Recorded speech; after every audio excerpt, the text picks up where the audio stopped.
Another day, another basketball stories na naman ang pagkukwentuhan natin. At ngayon nga ay pag-uusapan natin ang balitang pagkapanalo ni Yaxel Board ng Summer League MVP at ang balitang malaki na nga na po ang kumpiyansa ni Draymond Green kay LeBron James. Naipanalo nga po ng Golden State Warriors ang kanilang Summer League Finals laban sa Memphis Grizzlies sa score na 94-90 para makuha dito ang kampyonato.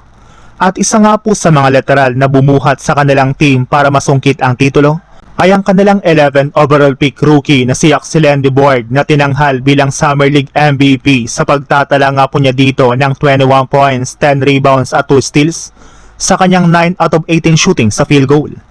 At ang napaka-impressive pa nga po sa kanya ay nakapagtala nga po ito ng 7 straight points pagdating sa clutch minutes ng kanilang laban kontra sa Memphis.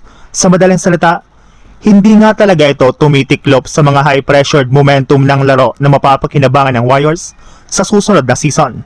Literal nga talaga na isa itong scoring at rebounding machine na makakatulong talaga kay Stephen Curry.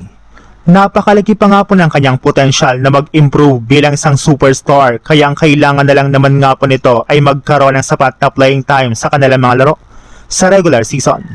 Sa ibang balita naman, sinabi na rin naman nga po ni Draymond Green na kapag pumirma na nga po si LeBron ng kontrata sa Jazz W sa mga susunod na araw ay buong puso nga po niyang ibibigay dito ang jersey number 23. Mas pipiliin na lang naman nga po niyang gumamit ng jersey number 5 ayon sa naging pahayag nito sa isang fan sa social media.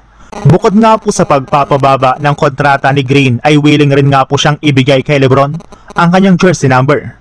Bukod rin nga po dyan, wala rin naman nga po siyang pakialam kung si LeBron James na mag-take over sa Golden State Warriors, since willing rin naman nga po siyang ibigay ang kanyang role kay LeBron sa susunod na season.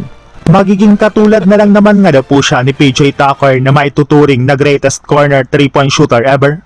Yes, ganito nga po kakumpiyansa na magiging isang legit na contender ang Jazz W kapag sumali si LeBron sa kanilang kupunan. Magiging balanse nga po ang kanilang team dahil magkakaroon nga po sila ng mga batang players na merong malalaking potensyal at mga veterano na kayang buhatin ang kanilang team sa kampyonato sa susunod na taon.